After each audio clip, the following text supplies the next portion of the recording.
Rebonjour, chers frères et sœurs.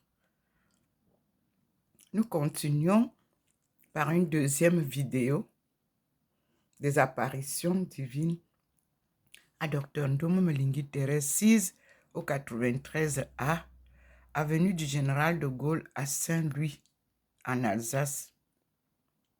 Saint-Louis est la ville frontière des trois pays, l'Allemagne, la Suisse allemande et la France. C'est à ce carrefour que le Seigneur a choisi venir installer sa servante pour amener la paix, la justice dans le monde et surtout une réconciliation des peuples. Nous lui disons merci, car sans la paix, il ne peut y avoir vie. Vivre dans la paix est une très bonne chose et que nous devons tous promouvoir, car la guerre n'est pas bonne.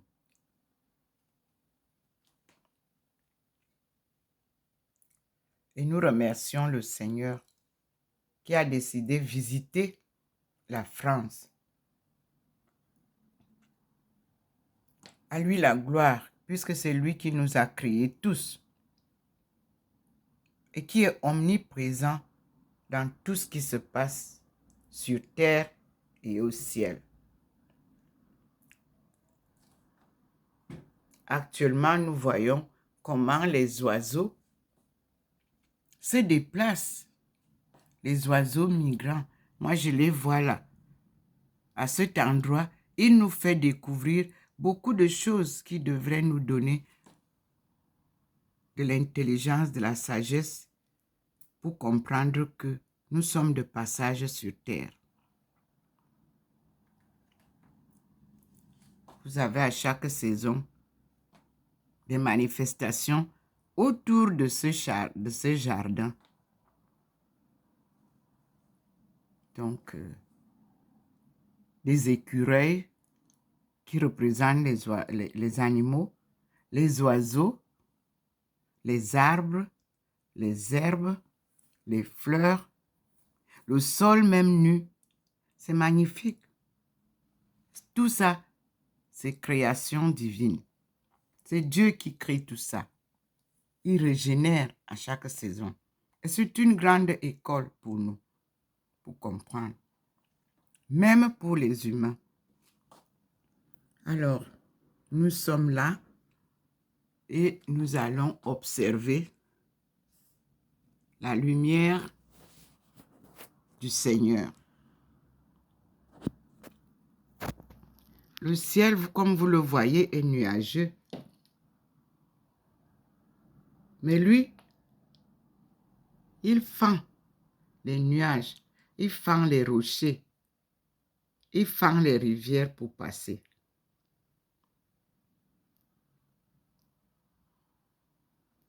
Merci Seigneur.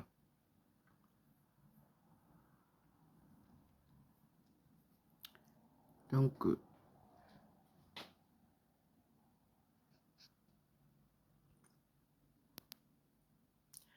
nous allons lire maintenant ce que j'ai lu dans Isaïe en français, parce que j'étais obligée de lire d'abord en anglais. Voilà le petit point. Voilà voyez vous-même comment le ciel se manifeste. Les êtres célestes arrivent. Et je vais lire pour la langue française ce que j'ai lu tout à l'heure en anglais pour que le peuple comprenne.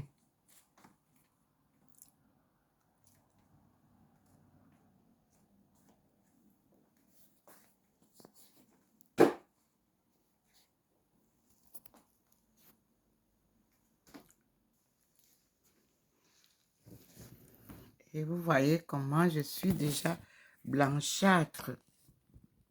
Comme je vous l'ai dit, ma face est donc transfigurée. Et nous allons lire ensemble la Sainte Bible catholique que j'ai eue et que j'ai parcouru le monde avec. Et nous sommes à Ésaïe. Ésaïe nous parle au chapitre 9. Il nous parle d'Emmanuel. La naissance de Jésus. Nous, on l'a à Emmanuel et personne. Nous, on l'a. Donc, le peuple qui marchait dans l'obscurité, donc c'est le règne du Messie. Le peuple qui marchait dans l'obscurité a vu une grande lumière. Sur ceux qui habitaient un pays ténébreux, une lumière a resplendi.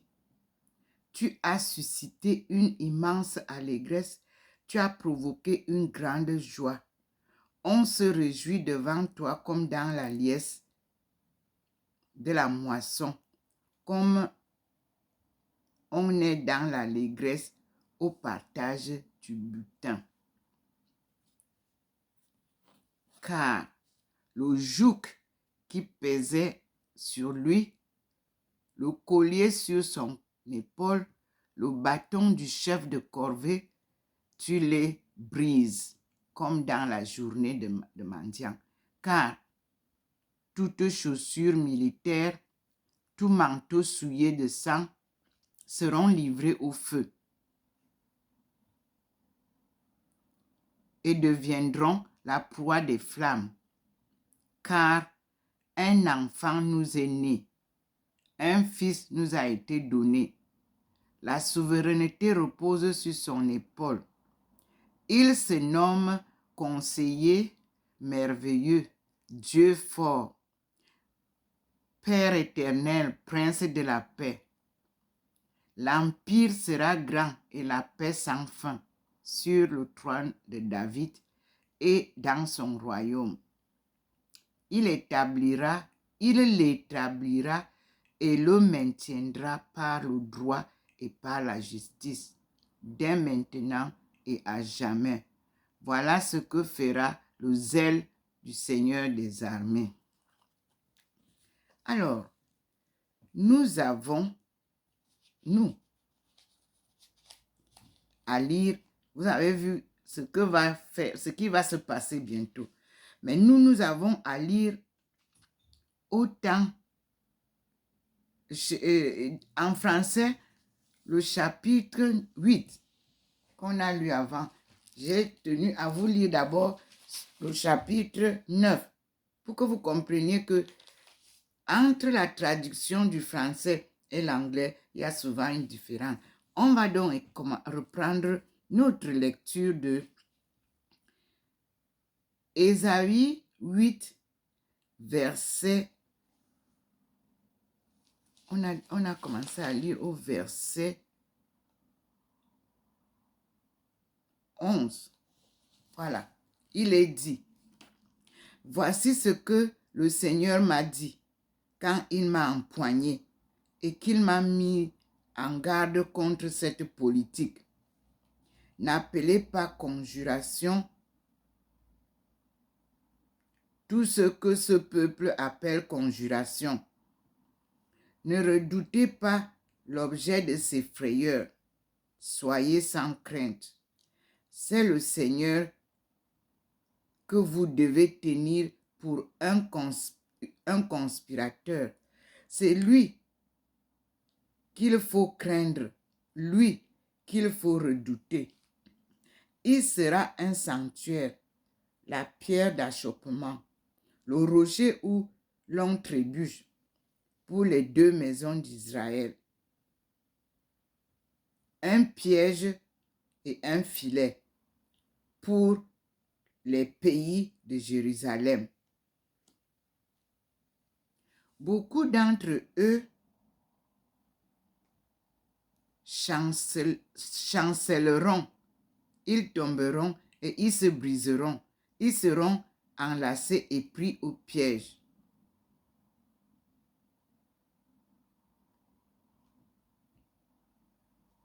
Alors, je crois que je devais commencer par 1. Qu'est-ce qu'il a dit? Je recommence à 1. Au temps de l'invasion assyrienne. Je dis bien Ésaïe 8, chapitre 1 et la suite. Au temps de l'invasion assyrienne, c'est le titre. Le Seigneur me dit, prends une grande tablette et inscris-y en caractères lisibles. Je m'excuse, c'était là que je devais commencer. Maher Shala Hash Baz. Entre parenthèses, prompte butin, proche pillage.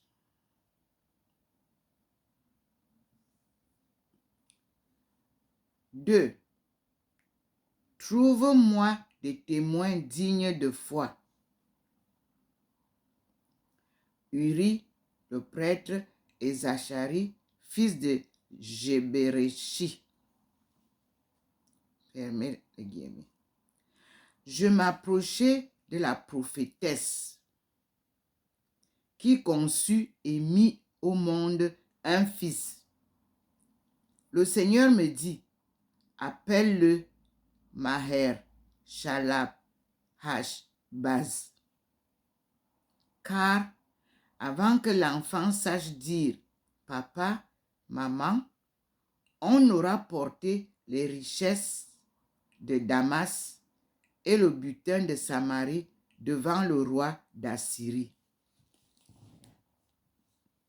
Le Seigneur me dit encore, parce que ce peuple méprise les eaux tranquilles de Siloé et qu'il perd contenance devant Razon et le fils de Remalia. Le Seigneur va faire monter contre eux les eaux du fleuve, larges et puissantes. Le roi d'Assyrie et toute sa puissance. Pourquoi c'est coupé?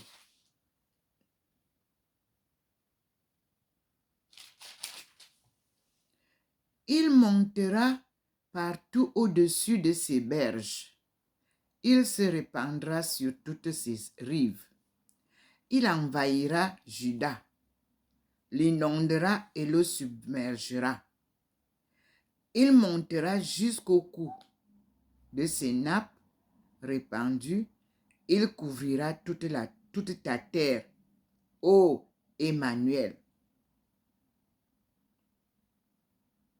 apprenez le peuple et soyez concernés. Prêtez toute oreille. Terre lointaine, prenez les armes, vous serez brisés. Prenez les armes, vous serez brisés. Préparez un plan, il échouera.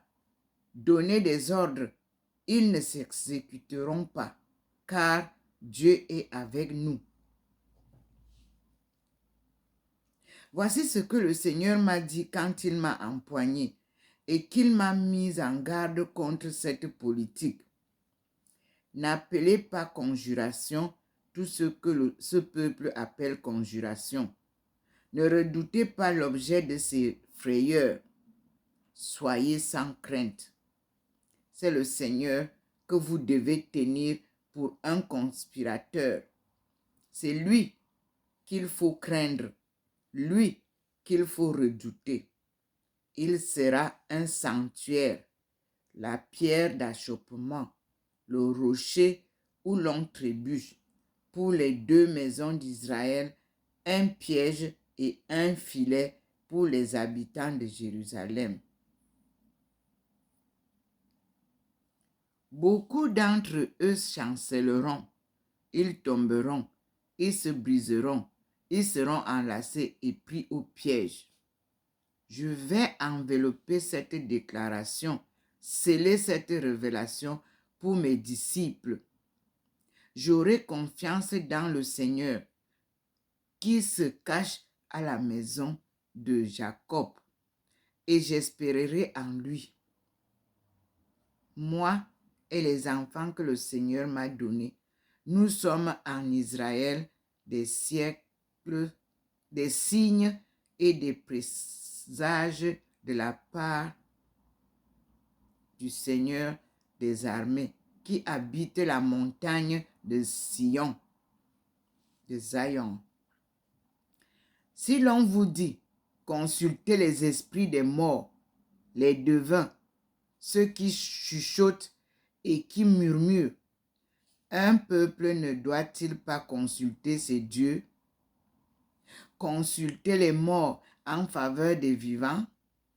C'est ce que l'on dira pour recevoir une loi et un témoignage, car il n'y a pas d'aurore pour lui.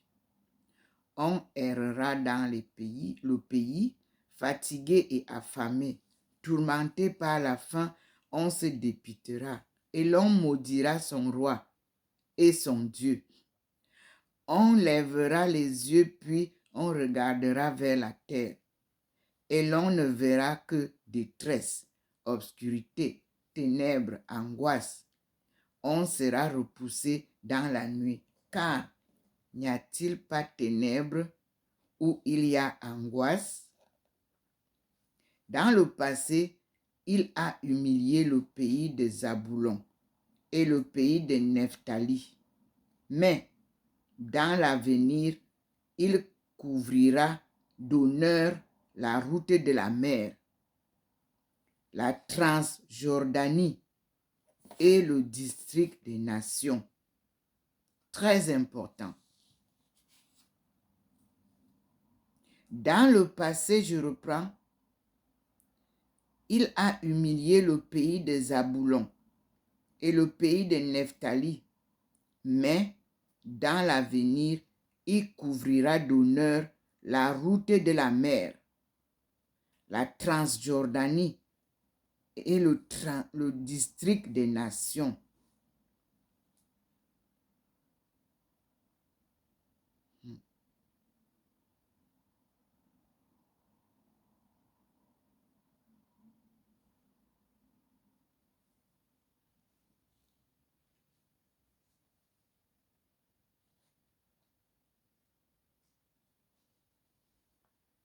Alors,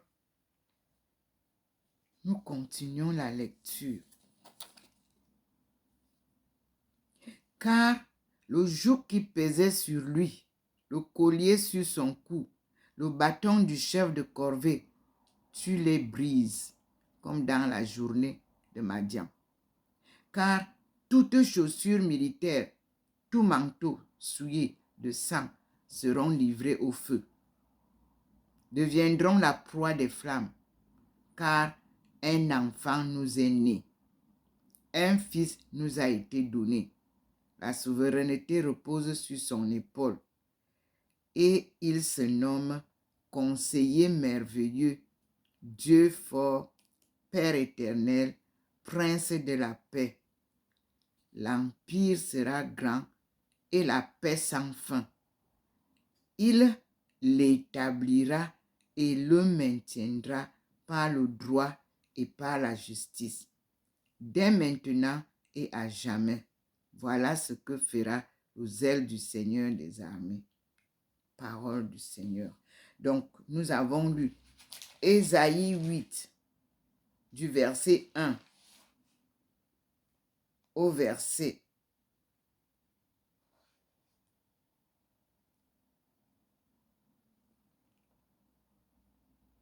24.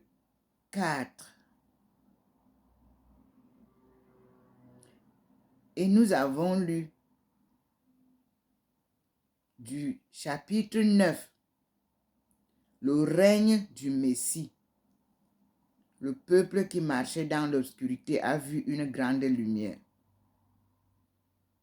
C'est le début. Donc, 9, verset 1 à 6.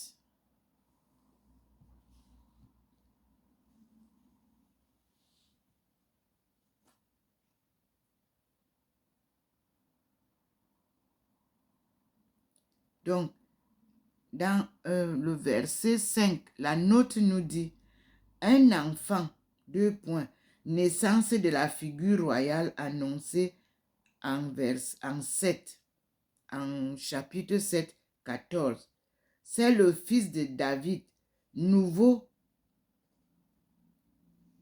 David, le roi de justice et de paix, idéal espéré dans 2 Samuel, chapitre 7, versets 12 à 16 et Psaume 71.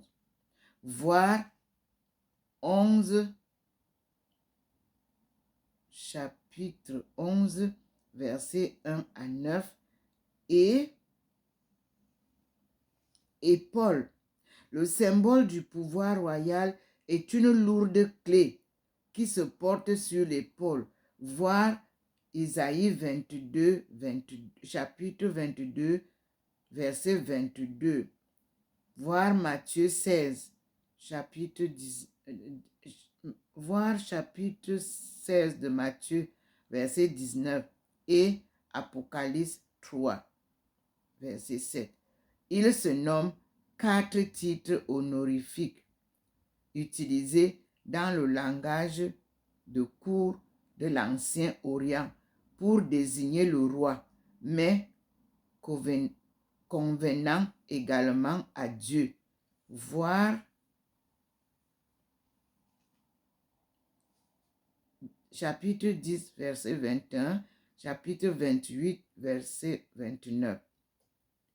Donc, la liturgie de Noël applique cet oracle au Christ à un titre éminent. C'est la note qui nous explique comme ça. Prenez donc la peine d'aller lire les paragraphes, les passages, les vers et les chapitres qui nous sont énoncés. Et nous disons merci. Merci Seigneur. Et nous avons dans le chapitre 8, verset 23, qui est un texte de peut-être une glose. La fin du verset introduit l'oracle messianique que Matthieu 4, 3, 16 voit accompli par Jésus. Il, 2 points, Dieu, la route de la mer reliant Damas à la Méditerranée par la Transjordanie et la Galilée, le district Galile des nations. Lire Josée 20, verset 7. Ravagé et annexé par la Syrie dès 733. Entre parenthèses, lire 1 roi, verset 15, lire 1 roi, chapitre 15, verset 29.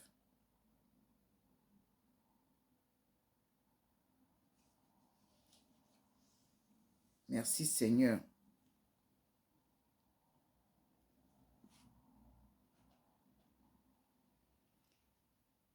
Devant la mauvaise volonté d'Achas, auquel il a délivré son message, Isaïe rentre dans le silence. Ça, c'est la note du chapitre 8 d'Isaïe, chapitre 8, verset 16. Il est dit: je vais envelopper cette déclaration, sceller cette révélation pour mes disciples.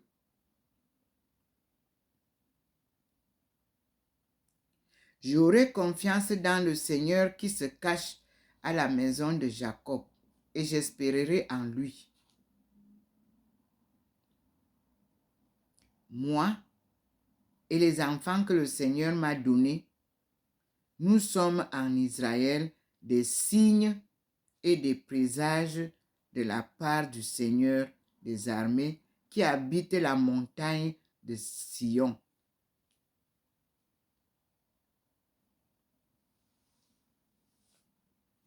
Merci Seigneur. À toi la gloire, mon Dieu. À lui seul, louange et gloire pour la délivrance de son peuple. Honorable Fils de Dieu, honorable fille de Dieu, Dieu vous appelle à la conversion des cœurs endurcis. Ce Dieu que nos aïeux ont toujours loué, il leur parlait face à face. Et nous espérons aussi un jour le voir face à face. Continuons à prier, à le louer, à le glorifier. C'est lui la vérité, c'est lui le chemin de la vérité. C'est pour ça que, vous voyez tout à l'heure, on vient de nous parler de la clé qu'il m'a donnée à Chichushan dans un monastère taoïste. Comme ça, vous comprendrez que Dieu, il est omniprésent là où on célèbre son nom. Donc, cette clé qui m'avait été donnée en Chine lors d'une retraite de 9 jours avec mes étudiants, les gens de Qingdao, nous sommes partis visiter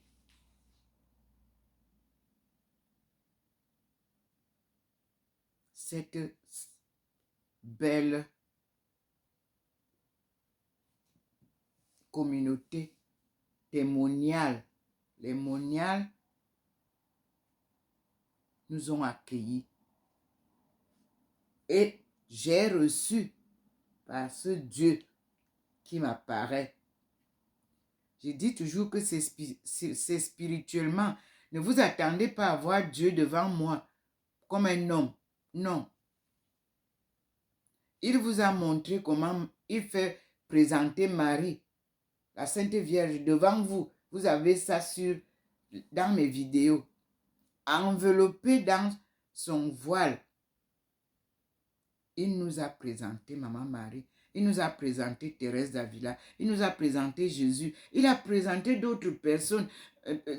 Céleste ou terrestre, vous avez les vidéos que j'ai pu filmer.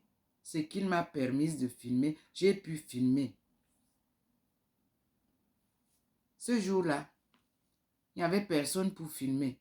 Et personne ne pouvait même filmer puisque on y rentre en rang, chacun à sa place et personne ne doit perturber l'autre. Et on prie en silence. Mais c'est les coups de gong et les tam-tams et les chantres chantent en chinois. C'est comme ça que j'ai assisté à cette cérémonie à l'an 2000. Lorsque l'Afrique et la Chine se rencontraient à Beijing, le Seigneur, moi je suis allée le rencontrer à Chichushan. Et ce jour-là, il m'a donné une clé. La clé, quand il m'a donné quand il m'a tendu pour que je prenne à la main, elle était petite. Mais dès qu'il a posé sur ma main, la clé était trop lourde. Et il m'a dit, pose sur l'épaule gauche. J'ai posé sur l'épaule, mais je vous dis, ça pesait comme un sac de ciment. Et la clé que j'ai reçue à Sisusan, c'était du 2 au 10 janvier. Et je me sentais vraiment lourdement éprouvée. Et là, mes frères et sœurs, voici ce que dit le passage de Isaïe, que je suis venu redécouvrir le 10 juin 2003, de retour déjà de là où j'étais. Et voici ce que j'ai lu. Ce jour-là, j'appellerai mon serviteur, Eliachim, fils de Elsia. Je le revêtirai de ta tunique. Je le ceindrai de ton écharpe. Je lui remettrai tes pouvoirs. Il sera un père pour les habitants de Jérusalem et pour la maison de Juda. Verset 22. Je mettrai sur son épaule la clé de la maison de David. S'il ouvre, nul ne fermera. S'il ferme, nul n'ouvrira.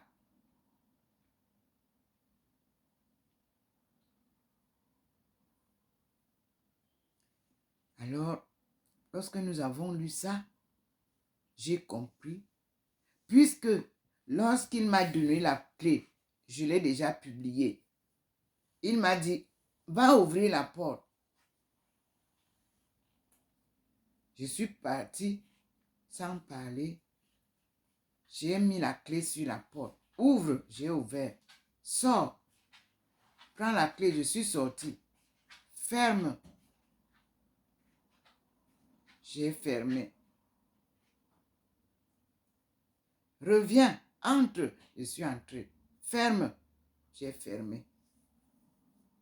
Puis il m'a dit, porte que tu ouvres, personne ne peut fermer. Porte que tu fermes, personne ne peut ouvrir avec cette clé. Ce n'est pas la clé de la maison, ce n'est pas moi, c'est sa clé là, de David. Quand il veut que tu exerces cela, c'est lui, Dieu, qui vient, qui te dit, ferme. Et personne ne peut plus entrer. Ouvre. Et c'est comme ça.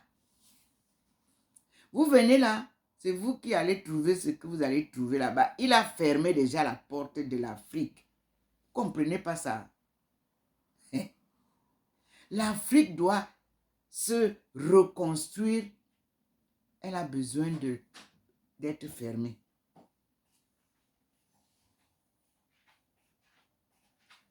C'est ça la leçon de la clé. Soyez bénis, écoutons les oracles du Seigneur. Et je dis merci au Seigneur. À très bientôt mes frères et sœurs. Écoutons le Seigneur.